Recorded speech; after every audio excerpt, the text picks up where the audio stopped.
This is April. And this is Tiffany. And you are now listening to the Tea of Life podcast.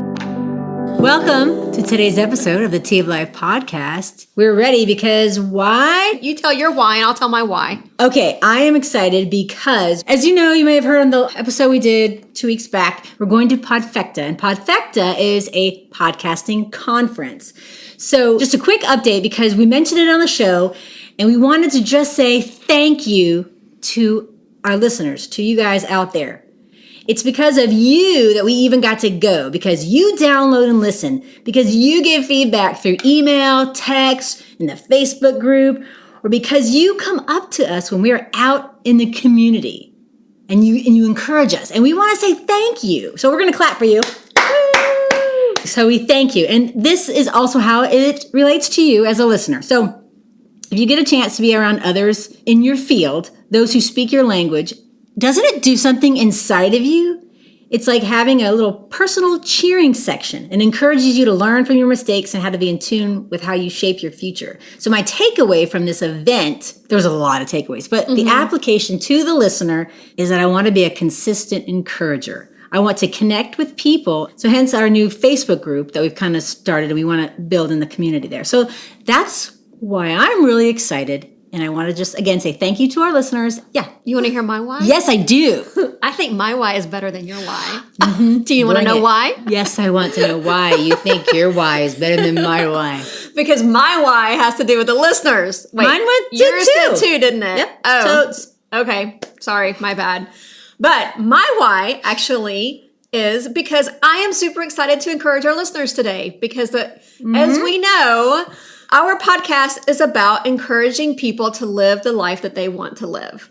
So that is our passion. Yes. We want others to live a passionate life, living the life that they want to live. And we want to give people the tools to be able to do that. Right. In our own Tiffany and April way. So with that, doing research for our podcast to be able to encourage our listeners, I came across this website and I thought, we need to talk about this. It's called inc.com, inc.com. We'll put the link in the show notes. And it's an article on this website written by a guy named Benjamin Hardy. The name of his article is 30 Behaviors of Unstoppable People. And I thought, now who are unstoppable people? Our listeners are unstoppable people. Exactly. Because our listeners are desiring to live the life that they want to live. Defining unstoppable is impossible to stop or prevent, and a force to be reckoned with. Like, who doesn't want to be a force to be reckoned with? So we're not going to read you all 30 of his ways to be unstoppable. We can just, check that link out. It's an interesting read. Let me put it that way. For example, I also got stopped at number 1. I stopped at number 1 because I couldn't get past it. Are you telling me that you were reading number 1 and you suddenly were not unstoppable? Yeah, it impacted me so that I thought, hey, if this is impacting me, it might impact or encourage somebody else. Number 1 is don't think, know, and act. And my first thought was, what? We don't think. No, I was thinking I don't impulse. know about that. That reminds me of actually Top Gun when Maverick says, when you think, you're dead. Yeah. yeah. And I was thinking like more of, how they tell us to respond versus react. And I think what he's saying here has to do with knowing who you are, being prepared. So it's not like just be an impulse. Don't take impulse. It's just saying be prepared. But then I was actually like, I don't know about that. What I took away from, because it's like, it says, the moment you start thinking you've already lost, thinking swiftly pulls you out of the zone. And I was like, oh, okay, maybe he means when you're in a zone, you go for it. But I was like, you know what? I don't really like how this is worded. But I'm wondering if maybe like don't think, know, and act. I wonder if that comes with practice. Yeah, exactly. And that is what he's saying. Have you ever heard of Sally Gunnell? No. Because let me tell you about Sally Gunnell. Sally Gunnell won the Olympic gold medal in 1992 for 400-meter hurdles. Okay. It says when she was in the World Champions in 1991, so the year before, she lost. And so she said after failing to win in the 1991 World Champions, she started to practice visualization. She did it every day, imagining, sprinting, hurdling, and even having the strength to hang on during the home stretch. Then I went to YouTube and watched her video. I totally left number 1, don't think, know, and act, and made my own thing. It made me think of visualization, a technique for creating a mental image of a future event. And I do this. The minute I wake up and I realize, okay, it's a new day. How are we going to start this day? I go through my day. Like not in extreme detail, but I'm like, okay, I go through my thank you, Jesus, that I'm alive. And because I don't want to just jump out of bed, I want to just kind of like snuggle there and just wait a second. And so I like kind of go through this mental prep list. Okay, so then I'm already visualizing. So did you know there's 2 types of visualization? No. Did you even think we'd be talking about this in this 30 unstoppable? No. Blah, blah, blah. Okay. So we're gonna go here because I think I'm just following, just letting you go. And if nobody even cares about visualization, please tell me. But I want to know who does this. So there are 2 types: outcome visualization and process visualization. So the outcome visualization is where you envision yourself achieving that goal. So you have a goal in mind. And then you create a detailed mental picture. You use all of your senses. You're going to use all of your senses to help get the outcome you desire. So you're going to, like for in Sally's case, she's going to picture herself at the starting line. She's feeling tense. She's feeling excitement. She's ready. And here the gun goes off. And then she's running. So she's going to picture herself running. And maybe she's like, this dirt smells like, or the sweat smells. I don't know. It says 5 senses. So I'm like, what are you smelling?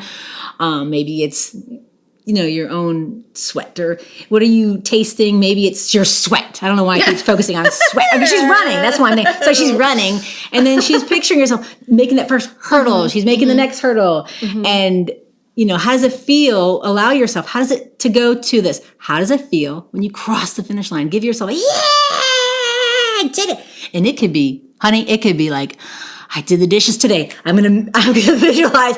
Wouldn't it be nice if you could just visualize your dishes being done and they would be done? But visualize yourself achieving whatever that goal is and be like, yes, I did it. But one that kind of stuck out to me was don't be afraid of the consequences of failure, which is number 8. It says here that most people stay close to the ground where it's safe. And so that doesn't allow us to step out of our comfort zone. It doesn't allow us to do things that scare us. It doesn't allow us to take a risk because we're afraid of failing. And there's a speaker named Bob Goff.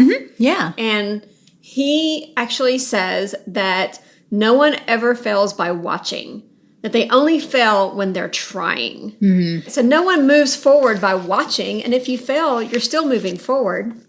Right. That's like failing forward. John Maxwell. Exactly. Not be afraid of not having the perfect presentation, not be afraid of having the perfect whatever, or doing it so well. You just want to try it. Right. And I think, again, that's where number 1 originally comes into when he says, don't think, know, and act. Just show up.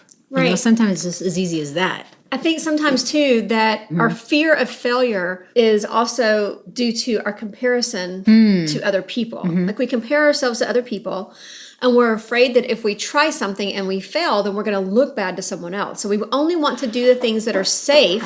We only want to do the things that we know that we can excel at, the things that we know that we can achieve, so that we can look good to everyone else, because we don't want to fail and have everybody else see us fail. Right.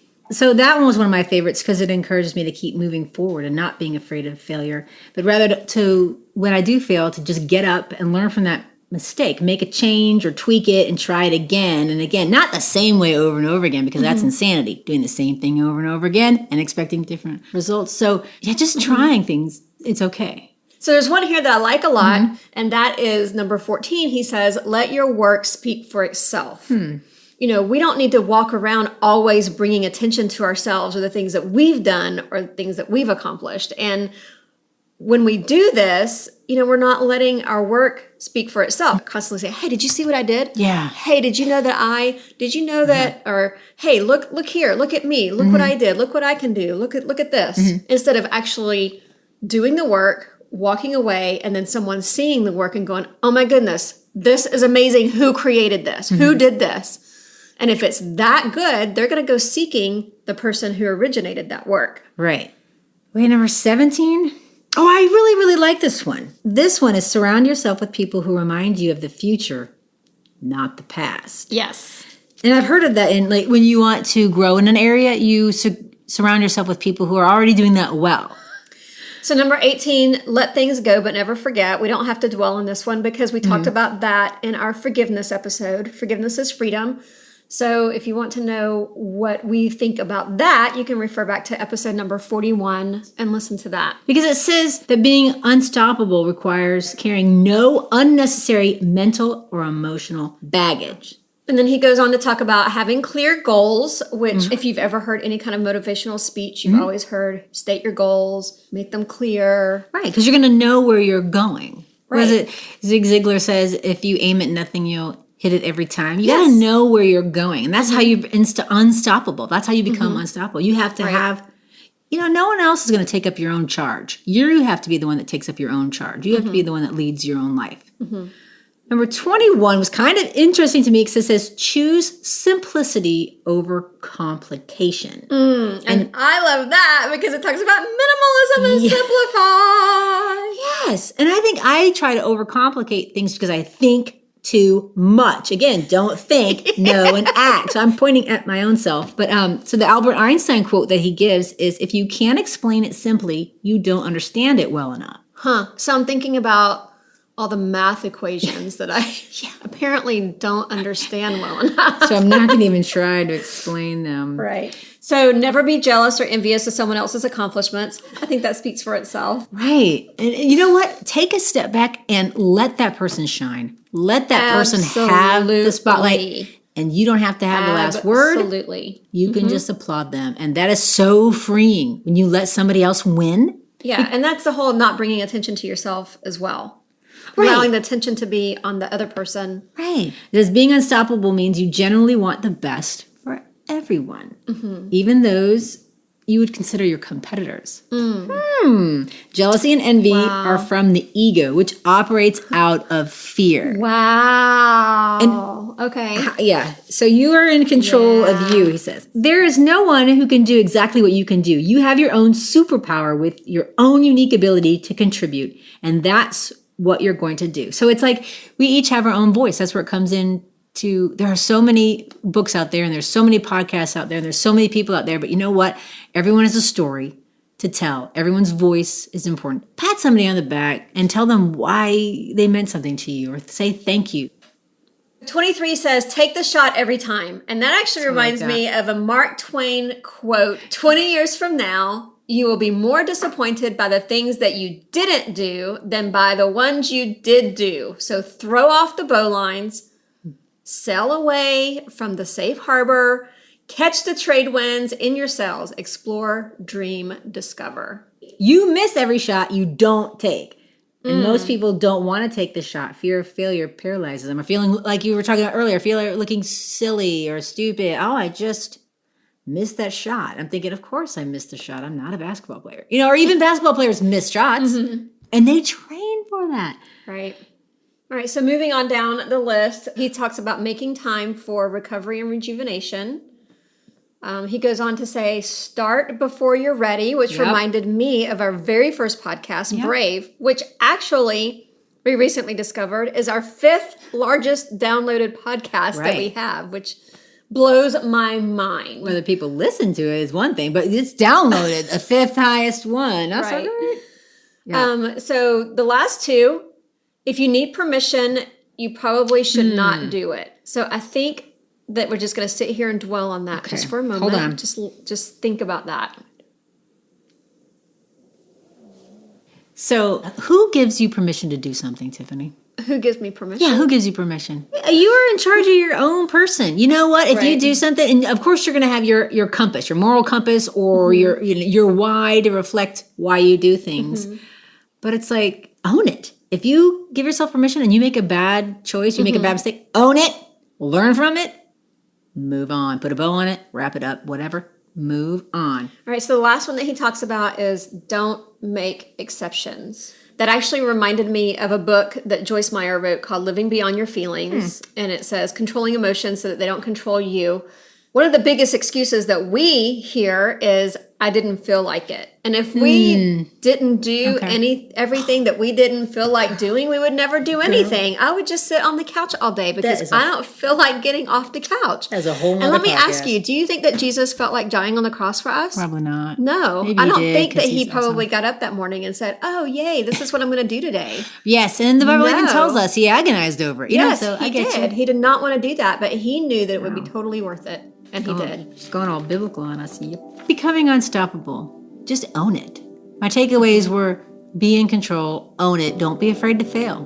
I mean, if you had to sum it up, don't be afraid to fail. You can write your goals down, make a list of a goal or two, make it measurable, make it reasonable. Watch yourself go through it in your mind, visualize yourself going through that goal, and then step out into that goal. Right. And I just want to encourage our listeners that you can live a life that you are passionate about. You can live a life that you love. And we feel that we need to take back our life. We need to live the life that we love, that we are passionate about. And that's what we want to encourage our listeners to do today. If you like Tea of Life podcast and you've got two friends who want to create the life that they love to live, tell them about us. Find us on your favorite social media platform like Facebook or Instagram. Also, right now before you forget, go to Apple Podcast or Google Podcast and search for Tea of Life podcast. Hit the subscribe button and never miss an episode. Thank you for listening to Tea of Life podcast. We'll see you next Monday.